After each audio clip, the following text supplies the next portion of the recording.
So phase number 1 is rapport and establishing rules. And the whole point of this first phase of sales, no matter what industry you're in, is to elicit the feeling of guard down. You want to bring the wall down between them and you. You don't want it to feel like you want to take them out of defensive mode, and you're putting themselves on the same team as you. So it becomes a you versus them to a we. We're working on this solution together now. And the whole point of rapport and establishing rules is to have them feel that emotion of just like, all right, I can see that this is more of just like seeing if we can work together at all, and we're in this together. This isn't him taking advantage of me, trying to attack me, and I have to have my defenses up. Any comments on that, Eric? Oh my gosh, that's almost how all lead conversations start, right? We all understand that. So that there's this natural defensiveness. Oh, investor, like obviously not every time. I'm just kind of painting a broad brush here, but it's like that. They want retail, or you're an investor, so my expectations are that you're going to lowball, all of those things. That's like the mindset that we're going up against right here. So that's why the first 10 seconds is so critical in all calls. I listen to a lot of calls every single week for all of my clients. I break down their calls with them. And it's incredible how powerful the first 10 seconds are. You can just dictate, almost dictate the rest of the call based off the first 10 seconds.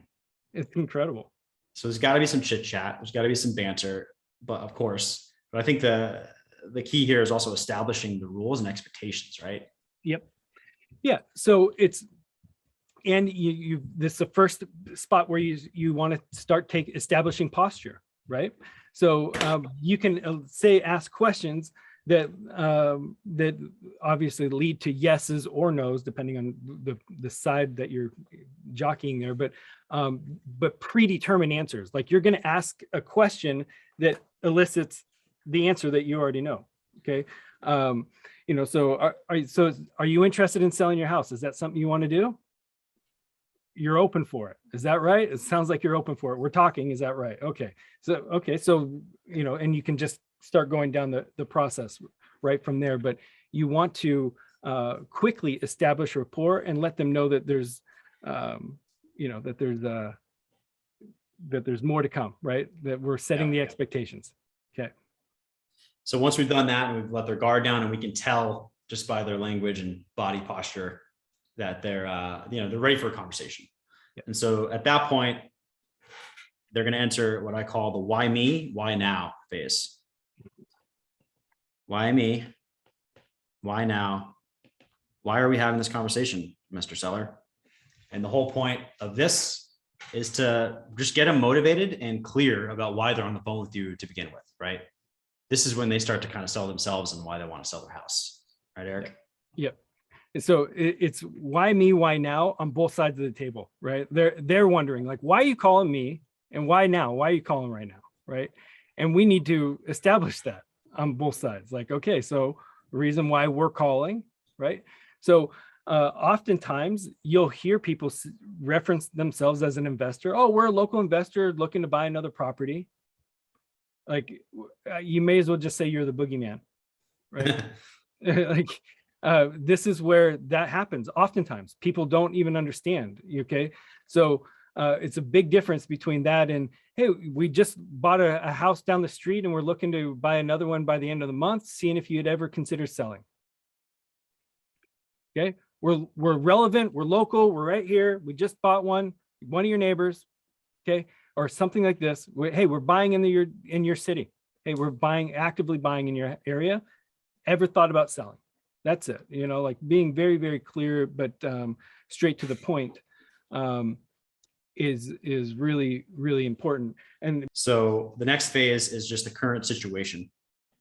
So this is where we ask about the nature of the house and their situation and their financing and how many beds and baths and all that stuff. really just probing about their situation and letting them do all the talking, because the goal here is to help them feel what, Erik? Heard, right? And we're this, it's really, really important. So tell me what's going on here, right? So you thinking about selling? Tell me why. What's going on? What's the situation, right? And you want to ask these open-ended questions that elicit just them to open up about this. Usually, if you do this well with open-ended questions, you'll get them talking, which is obviously the goal. The more they're talking, the more the rapport's up. You want them talking and the rapport up. And then you want to repeat what they said. So, oh, wow. So I heard you say this. You're mirroring them. You're letting them know that you heard them. So this is in NLP, this is what we're pacing and leading, and then we're matching and mirroring. We're using all the same words. We're using the expressions of surprise.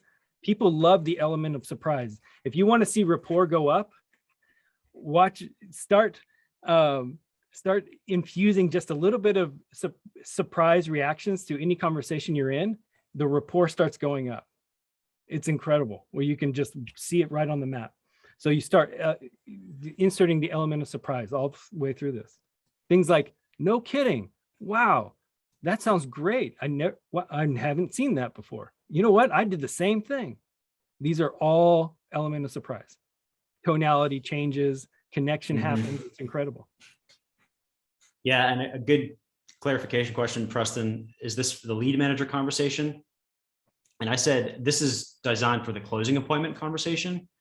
However, this first section here could be used in a lead manager conversation, right? It kind of ends at the point of eliciting pain, right? Yeah. So I think what I would, for context here, this is a sales psychology process. Yeah. Anybody if everybody on the team understood this principle at the highest level, we'd all be winning way more. Like, just understanding this is a really, really important thing. Now, critically important for a closer, really important for operations manager, lead manager, right? You want both people to understand this, because you want to have that same consistent process to go through, right? That same flavor, the same care, the same patterns kind of happening, right? Reaffirming. Yeah. However, the lead manager isn't going to be the one making the offer, isn't going to be the one talking about the terms of the deal, not going to be the one talking about the solution. The later half of this script is not going to be that, but again, it's important for them to understand it. Yep. But this specific phase transition we're talking about is for the appointment. Cool. Yep. And the script that Erik shares, he has a script for the lead manager and a script for the salesperson, two different things. Yep. Lead manager is just collecting information, like understanding the current situation. Yep. And then kind of more or less stops there. Okay. So after that, after they feel understood, now it's time to kind of dig into the recesses of their emotion a little bit. And in a loving way, we need to elicit pain. Elicit pain, not physical pain, but just the reason why they're on the phone is probably because they're frustrated about something. They're running away from something, and they're running away from specific emotion, and that's why they're on the phone with you. And so the emotion, obviously, that we need to dig up here, and it's imperative that we do, is pain. And it's messed up to think that, but we have to understand their pain so that the future phases make sense, and we can stretch a gap between the pain and the pleasure that they have. And that's how people will take action and make a change, because they're going to always go away from pain and towards pleasure. So we need to establish the baseline of what that pain actually is. So elicit pain. What does this mean in a traditional sales team? Pull out the mirror. Pain is incredibly important to any sales process. If there's no pain, there's no motivation, there's no reason to do anything, no reason to buy anything. If you don't have pain on your feet, you're not going to go buy the shoes. Like, where's the pain? We got to have pain. So we got to talk about it. That's what we're doing, right? So everything that we did in the previous step, the current situation, where we let them talk and we got them to talk. Now, what we're doing is we're taking in all that information to then repeat and identify where the pain is. And sometimes we'll read between the lines, say, oh, okay, you gave me the rosy version of something, but I know what the downside to what you just described to me is. Like, okay, so you have tenants and you got good rent, but what, right? They just left and the house is trashed, and you're not sure if you want to, just clean it out and rent it again, or if you want to just capture the top of the market, right? Well, okay, great. Well, tell me why. Why would you lean one way or the other? You ask them enough questions, you'll find out where the pain was, and you'll be like, so what I heard you say is that you want to capture the top of the market because you think that that's a great place to be, and you don't want to. You're like nervous, or you're not looking forward to fixing up and taking 10 grand out of your pocket to fix the place up right now. They're just finding contractors. Is that what I heard? Right. Once they've done that digging and once they've actually listened to the pain and it's not just surface level, Facebook level stuff, yep, then we can move on to the next phase. But it's imperative that we establish that, yep, that baseline. So of course, the next section after that is the future pace. Yep. Future pace, which is a fancy sales term for asking them what they want. If you could wave a magic wand, what's the ideal situation? And by doing that, we are giving them a permission to get out of that pain state, and they will feel relief and pleasure. Yep. This is the pressure release valve, right? We're built the pressure. We talk about the pain, the conversations at the low, right? Usually. And then, okay, let's get out of there. What do we want? Magic wand. Bam. You start getting them to talk about the ideal. What do they want? Boom. Yep. And so that right there is called the gap. And it's like, no matter what industry you're in, any sales conversation has to have that gap. Yep. So otherwise there's no sale. When I talked with all of you before you joined, where are you at now in your business? 10K a month. Where do you want to be? 50K a month. How fast do you want to do that? And the next year, cool. When do you want to start? Now? Tomorrow? Is this a now thing? And by establishing that gap, it's clear what the result is that we're working towards. So we need to do the same thing inside of your sales conversations. And you can just clip this whole conversation, pass it on to your sales team if you need to. Yeah. This applies universally. Yeah. So once we've hit the pressure release valve, now we can start to work towards the offer, work towards the deal. And first we need to have them to be open to receive that help. So how we do that is by asking what the roadblocks. So basically the roadblocks of if they were to do it on their own, or the challenges that they have in this process that are holding them back. So if we work backwards, we want them to release